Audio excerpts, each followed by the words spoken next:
Sementara itu, kantor perwakilan Bank Indonesia Daerah Istimewa Yogyakarta mengusulkan sejumlah langkah untuk merespon tingginya harga beras akhir-akhir ini.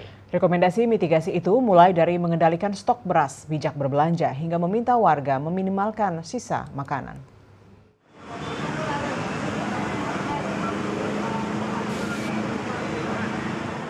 Melambungnya harga beras membuat kantor perwakilan Bank Indonesia Daerah Istimewa Yogyakarta mengeluarkan sejumlah rekomendasi langkah mitigasi yang bersifat seasonal atau musiman.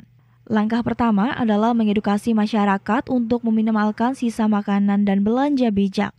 Selanjutnya, pemerintah daerah Istimewa Yogyakarta bisa memperkuat kerjasama antar daerah intraprovinsi untuk panen raya beras yang diperkirakan berlangsung pada bulan Maret. Penguatan data dan pemanfaatan digitalisasi melalui laman Tim Pengendalian Inflasi Daerah Istimewa Yogyakarta untuk monitoring pasokan dan harga beras secara real-time juga penting dilakukan. Pemda DIY juga bisa meningkatkan koordinasi dengan pelaku usaha terkait harga jual yang wajar dan pola distribusi yang lancar.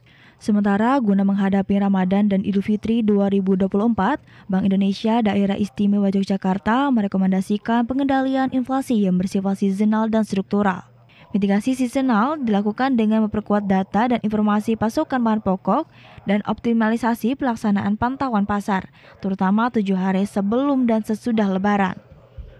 Kemudian secara struktural kita juga sama-sama memfasilitasi penelitian dan pengembangan terkait dengan tanaman pangan, baik itu di level intra maupun antarregional. Kemudian membangun ketahanan pangan masyarakat. Ini juga secara perlahan-lahan di command center pertanahan dan tata ruang juga sudah melakukan mapping.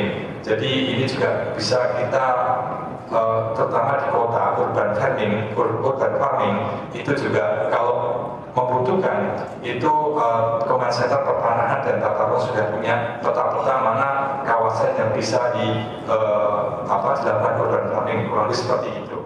Kantor perwakilan Bank Indonesia Daerah Istimewa Yogyakarta juga meminta instansi Tim Pengendalian Inflasi Daerah di DIY untuk mengantisipasi tekanan inflasi.